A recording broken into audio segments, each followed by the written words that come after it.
미군이 단 5일 만에 패트리엇 800발을 쐈습니다. 표적은 이란이 만든 샤헤드 136 자폭 드론 군집이었습니다. 세계 최강이라고 불리는 방공미사일이 한 발에 약 90억 원짜리 패트리엇 최신형 유격탄이 한 발에 약 1억 원 전후인 자폭 드론을 떨어뜨리는데 800번 발사됐다는 뜻입니다. 우크라이나가 전쟁 3년 내내 쓴 양보다도 많은 숫자가 걸프 상공에서 단 5일 만에 사라진 겁니다. 이 작전의 이름은 에픽 퓨리. 2026년 2월 28일 새벽 이란이 대규모 샤헤드 분집 공격을 개시한 그날부터 시작됐습니다. 그런데 그 5일이 끝난 순간부터 전 세계 방공 교리가 흔들리기 시작했습니다. 그리고 그 여파는 지금 우크라이나 전선을 직접 치고 있습니다. 미군 최강 방공망이 왜 이란제 드론 앞에 5일 만에 탄약 경보를 울렸는지 800발이 떨어진 그 5일의 기록을 분 단위로 따라가 보겠습니다. 2026년 2월 28일 자정을 지난 한밤중 걸프 상공으로 이란이 만든 자폭 드론 샤헤드 136 수십 대가 동시에 떠오릅니다. 5일 만에 미군 패트리엇 800발이 사라지게 되는 그 첫밤의 첫 장면입니다. 미군과 걸프연합 방공지휘소의 레이더 스코프에 점이 찍히기 시작한 건 그로부터 얼마 지나지 않아서였습니다. 처음에는 한두 개, 그 다음에는 10개, 다시 그 다음에는 스코프 한쪽이 작은 별자리처럼 가득 차오릅니다. 야간 근무를 서던 관제사들이 가장 먼저 의심한 건 장비 오류였다고 합니다. 너무 많은 점이 한꺼번에 같은 방향으로 움직이고 있었거든요. 오류가 아니라는 사실이 확인된 건 그로부터 길지 않은 시간 뒤였습니다. 이란 영토 동부의 드론 발사 진지에서 거의 동시다발로 솟아오른 그 점들이 모두 시속 약 180km의 같은 속도로, 같은 고도로 걸프 방향을 향해 직선으로 다가오고 있었던 겁니다. 군집 비행, 한 대씩 떨어뜨리는 게 아니라 때로 밀어붙여 방공망 자체를 소모시키는 설계. 지휘소가 첫 패트리엇 발사 명령을 내린 시각도 그 한밤중이었다고 알려져 있습니다. 미국이 이날 개시한 대이란 작전, 그 이름이 바로 오퍼레이션 에픽 퓨리, 우리말로 옮기면 서사적 분노 작전입니다. 이름과 달리 첫밤의 분위기는 분노보다 당혹에 가까웠다고 전해집니다. 발사 화염이 올라간 건 한 차례가 아닙니다. 2차례, 3차례, 그리고 곧 셀 수 없는 횟수로 이어집니다. 한 발에 약 90억 원짜리 최신형 패트리엇 유격탄이 한 대가 드론 한 대를 쫓아 어둠 속으로 올라갑니다. 동이 트기 전까지의 그 몇 시간 동안 첫밤만으로도 한 해 평시 소모량을 넘기는 속도로 패트리엇이 쏟아져 나갔다는 보고가 지휘소를 통해 올라갑니다. 그런데 이건 정말로 시작에 불과했습니다. 그 5일의 첫밤, 지휘소가 가장 먼저 던진 질문은 표적이 몇 대냐가 아니었습니다.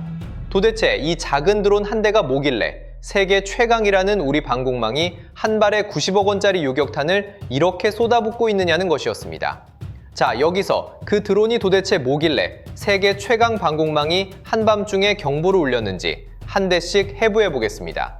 이 드론의 정식 이름은 샤헤드 136입니다. 원래는 이란이 설계한 자폭 드론이고 지금은 러시아가 라이선스를 받아 자체 생산하고 있습니다. 생산 공장은 러시아 타타르스탄 지역에 있는 옐라부가라는 도시의 드론 공장입니다. 이 한 곳에서만 한 달에 약 2,700대가 찍혀 나옵니다. 부품 국산화율도 약 90%까지 올라가 있어서 사실상 러시아가 이 드론을 자기 무기로 만든 상태라고 보시면 됩니다. 생긴 모양부터가 특이합니다. 삼각형 종이 비행기를 통째로 늘려놓은 듯한 델타익 형태입니다. 날개 끝이 뾰족하게 뒤로 쓸려 있고 앞코 안쪽에는 약 50kg짜리 폭약이 들어 있습니다. 사람 한 명 무게도 안 되는 폭탄이 비행기 모양 안에 박혀서 표적까지 날아가 그대로 박히는 구조입니다. 속도는 시속 약 180km, 자동차 도로에서 과속하는 정도의 느린 속도입니다. 그런데 사거리는 약 2000km까지 나옵니다. 한 번 발사하면 대륙 한 모서리에서 반대편 모서리까지 그냥 미끄러지듯 날아간다는 뜻입니다. 여기까지 들으시면 이런 의문이 드실 겁니다. 시속 180km짜리 느린 비행기가 세계 최강 방공망을 어떻게 흔드나? 답은 한 대가 아니라는 데 있습니다. 이 드론은 절대 혼자 오지 않습니다. 수십 대, 많게는 100단위로 한꺼번에 때를 지어 옵니다. 게다가 산처럼 솟은 골짜기 사이를 따라 아주 낮게 깔려 기행합니다. 레이더에 잘 잡히지도 않습니다. 기체 자체가 작고 금속이 적기 때문에 최신 레이더로도 한참 가까이 와야 비로소 점으로 잡힙니다. 상상해 보십시오. 서울 하늘에 동시에 200개의 경보등이 다른 방향에서 동시에 울리는 감각입니다. 한쪽을 막으면 다른 쪽이 들어오고 그쪽을 막으면 또 다른 쪽이 들어옵니다. 이 드론의 진짜 정체는 빠른 살상 무기가 아닙니다. 상대방의 비싼 요격탄을 쥐어짜내는 값싸게 방공망을 소모시키는 도구입니다. 진짜 가격을 한번 짚고 가겠습니다. 이란이 처음 단가를 발표할 때는 한 대에 한화로 약 3천만 원 안팎짜리라는 식의 이야기가 떠돌았습니다. 그런데 러시아 옐라부가 공장에서 실제로 찍혀 나오는 한 대 생산가는 그것보다 훨씬 높습니다. 부품 조달 단가, 생산 인건비, 운용 시스템까지 포함하면 한 대당 약 7천만 원에서 1억 1천만 원 사이로 추정됩니다. 싸다고 할 수는 있어도 길거리 장난감 수준이 절대 아닙니다. 그래도 뒤에서 보실 요격탄 가격에 비하면 여전히 잔돈에 가깝습니다. 마지막으로 이름 이야기 하나만 짧게 드리겠습니다. 샤헤드, 페르시아어로 증인이라는 뜻입니다. 폭약을 안고 표적에 그대로 박히는 자폭 드론에 이란은 증인이라는 종교적 단어를 붙여두었습니다. 이 한 단어가 이 드론이 어떤 사상 위에서 만들어졌는지를 조용히 보여줍니다. 자, 그럼 이렇게 느리고 작고 한 대 7천만 원짜리에 불과한 비행기가 어떻게 세계 최강 방공망을 5일 만에 무너뜨렸을까요? 답은 드론 쪽이 아니라 이 드론을 막아야 했던 그 요격탄, 패트리엇 최신형 자체에 있습니다. 싸구려 드론이 최강 방공망을 이긴 진짜 이유는 패트리엇 그 자체의 설계 철학 안에 있습니다. 패트리엇 최신형 요격탄, 군 명칭으로는 팩3는 처음부터 드론을 잡으라고 만든 무기가 아닙니다. 1980년대 냉전 후반 소련이 유럽으로 날려보낼 탄도미사일과 고속 순항미사일을 공중에서 부수기 위해 설계된 체계입니다. 음속의 몇 배로 떨어지는 단단한 표적, 한 번 놓치면 도시 한 곳이 사라지는 표적, 그런 고가 고속 표적이 소수 들어오는 상황을 가정하고 만든 무기입니다. 이 가정이 모든 것을 결정합니다. 한 발의 단가가 비싸도 괜찮습니다. 어차피 막아야 할 표적이 1년에 몇 발 되지 않을 거라고 봤으니까요. 1년에 만들 수 있는 양도 적어도 괜찮습니다. 어차피 진짜 전면전이 아니면 쓸 일이 없는 무기였으니까요. 그래서 이 요격탄은 처음부터 비싸고 귀하고 천천히 만든다는 세 단어 위에 서 있는 무기입니다. 그런데 샤헤드는 정확히 그 반대편에 서 있는 표적입니다. 시속 180km로 느리게 날고 한 대 가격은 자동차 몇 대 값이고 한 번에 수십 대씩 벌떼처럼입니다. 싸고 흔하고 한꺼번에 온다가 이 드론의 정체성입니다. 패트리엇이 가정한 표적과 모든 항목이 정반대입니다. 자, 여기서 중요한 건 이겁니다. 두 무기는 같은 하늘에서 마주치고는 있지만 사실 같은 게임을 하고 있는 게 아닙니다. 코끼리를 잡으라고 만든 엽총으로 모깃대를 쏘는 구조, 그게 지금 걸프 상공에서 벌어진 일의 본질입니다. 단순히 비싼 무기를 낭비한 게 아니라 교리 자체가 처음부터 어긋나 있었던 겁니다. 이 어긋남이 숫자로 드러나면 이렇게 됩니다. 미국이 1년 동안 새로 만들어내는 패트리엇 요격탄은 약 600에서 700발 수준입니다. 공장이 풀가동을 해도 그 정도입니다. 그런데 이번 작전에서 미군은 단 5일 만에 그 800발을 쏟아부었습니다. 다시 말씀드리면 미국이 1년 내내 만들어낼 수 있는 양보다 더 많은 요격탄이 한 작전의 첫 5일 동안 사라진 겁니다. 우크라이나가 3년 가까운 전쟁 내내 사용한 패트리엇 총량보다도 더 많은 양이 그 닷새 안에 들어가 있었습니다. 여기에 한 발의 단가까지 얹으면 그림이 완성됩니다. 이 요격탄 한 발은 한화로 약 58억에서 94억 원입니다. 이건 단순한 가격표가 아닙니다. 이 가격은 처음부터 도시를 노리는 탄도미사일을 막을 때나 꺼내 쓰라는 뜻으로 매겨진 가격입니다. 그 가격표가 한 대 자동차 몇 대 값짜리 드론을 향해 발사 버튼을 눌렀다는 것, 그것도 800번을 눌렀다는 것, 이게 이번 오일이 가진 진짜 무게입니다. 그 오일의 안쪽이 실제로 어떤 모양이었는지 이제 하루씩 들어가 보겠습니다. 1일차 2026년 2월 28일 한밤중부터 걸프 상공의 레이더 스코프가 동시에 깜빡이기 시작합니다. 이란이 대규모 자폭 드론 군집을 한꺼번에 띄운 첫 밤이었습니다. 미군과 걸프연합 방공지휘소는 그 첫밤 동안에만 한 해 평시 송호량을 넘기는 속도로 패트리엇 최신형 요격탄을 쏟아붓습니다. 한 발의 한화로 약 90억 원에 가까운 요격탄이 단 한 번의 야간 교전에 수없이 점화된 겁니다. 그런데 그 첫밤이 끝났을 때 지휘소 안에서 가장 먼저 떨어진 말은 막아냈다가 아니라 이 속도로 가면 사흘이 위험하다 였다고 알려졌습니다. 2일차 3월 1일 두 번째 파도가 옵니다. 이번에는 한 방향이 아니라 두세 방향에서 동시에 들어오는 군집이었습니다. 오전이 채 지나기 전에 걸프 일부 기지의 요격탄 재고가 평시 기준의 절반 아래로 떨어집니다. 복수의 서방 군사 전문 매체는 이날 처음으로 탄약 급감 병보가 내부 전산망에 떴다고 전했습니다. 같은 무기가 같은 방식으로 또 들어올 텐데 막을 카드가 줄어드는 첫 신호였습니다. 3일차 3월 2일 정오 무렵 걸프 안의 미군 기지들 사이에서 긴급한 재분배가 시작됩니다. 여유가 있는 기지의 요격탄을 최전선 기지로 옮기는 평시에는 거의 보기 힘든 조치입니다. 동시에 미 본토를 향해 추가 공수 요청이 올라갔다는 보도가 나옵니다.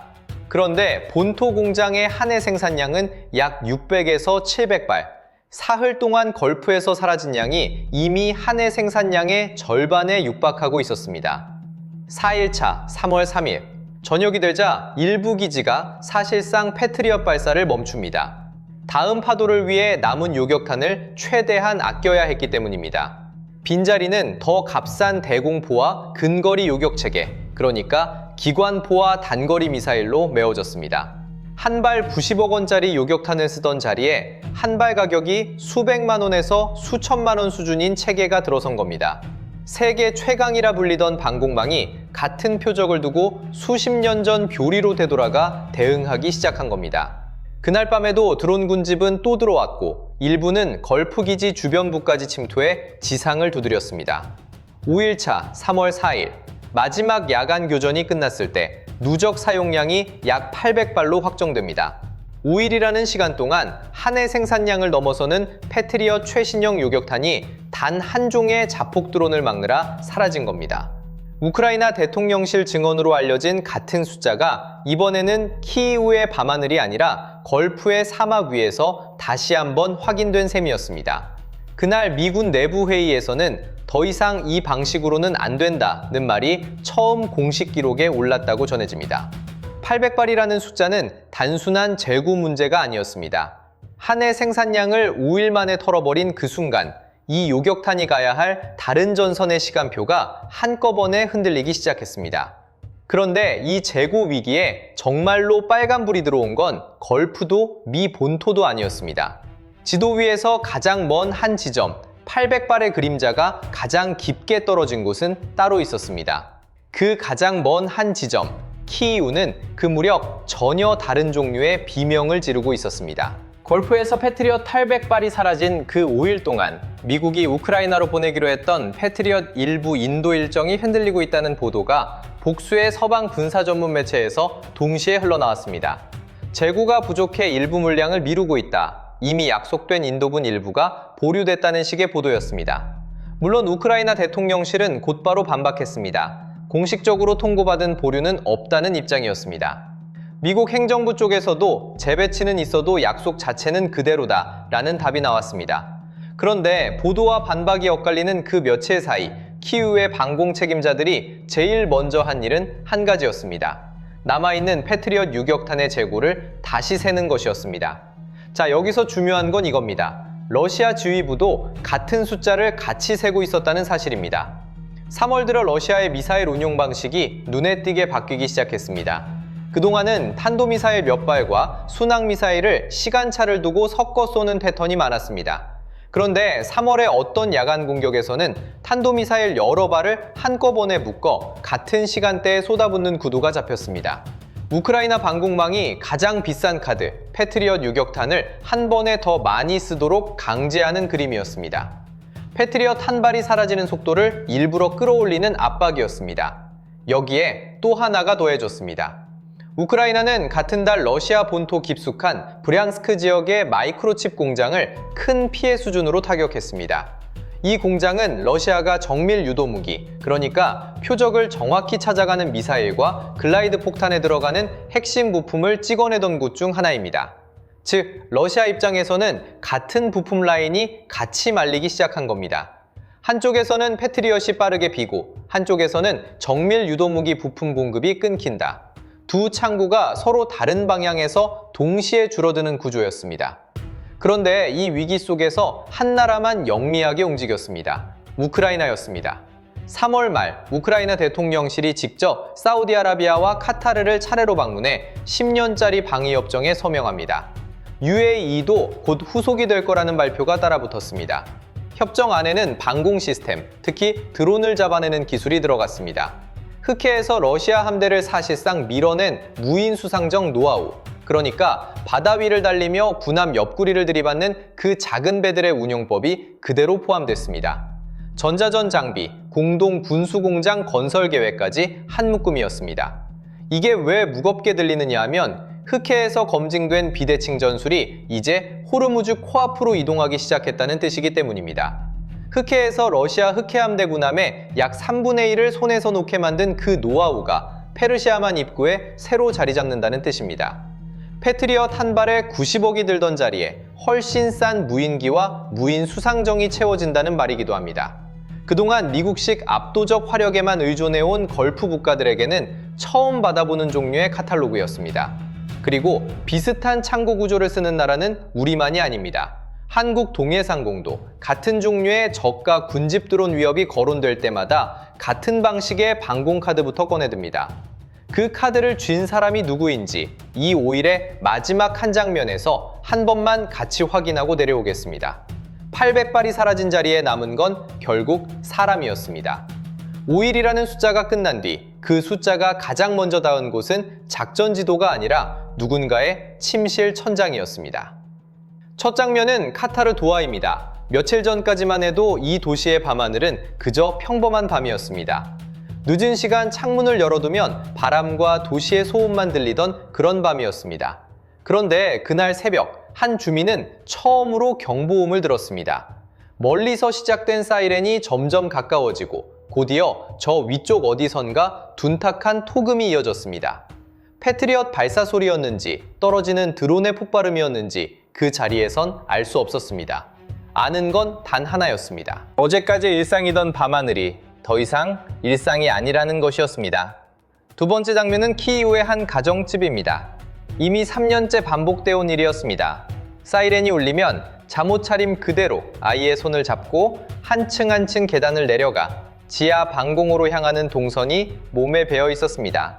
처음엔 5분이면 끝났습니다. 그 다음엔 30분, 그 다음엔 한두 시간이 됐습니다. 그런데 800발이 사라진 그 5일이 지난 뒤로 방공호에 머무는 시간은 또 한 번 길어졌습니다. 머리 위를 지키던 우산이 얇아졌다는 사실을 그 가족은 뉴스가 아니라 시간으로 체감하고 있었습니다. 사이렌이 울리는 횟수가 늘었고 한 번 내려가면 올라오는 시간이 멀어졌습니다. 세 번째 장면은 한국 동해입니다. 비슷한 구조의 방공 창고를 쓰는 나라는 우리만이 아닙니다. 고가의 요격탄을 소수의 위협에 대비해 쌓아두는 그 설계는 값싼 기체가 한꺼번에 몰려오는 새로운 싸움의 모양 앞에서 우리에게도 똑같은 질문을 던지고 있습니다. 이 질문은 이제 먼 사막의 이야기가 아닙니다. 방공망이라는 말을 우리는 보통 숫자와 장비의 문제로 듣습니다.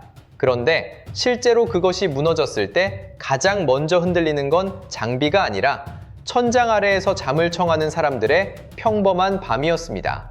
800발 오일은 돈의 문제도 재고의 문제도 아니었습니다. 한 발 90억 원짜리 요격탄을 한 발 1억 원짜리 자폭 드론에 800번 쏘았다는 단순한 산수의 문제가 아닙니다. 세계 최강이라고 불리던 한 교리가 값싼 무기 한 종 앞에서 처음으로 멈춰선 5일이었습니다.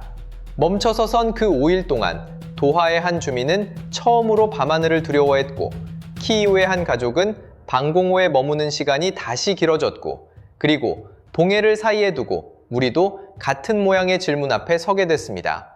다음에는 이 5일이 만든 또 다른 파장을 따라가 보겠습니다. 800발이 흔든 것은 사막의 한 작전이 아니라 그 사막에서 시작돼 지금도 누군가의 머리 위를 지나가고 있는 우리가 미처 이름 붙이지 못한 새로운 전쟁의 모양이었습니다.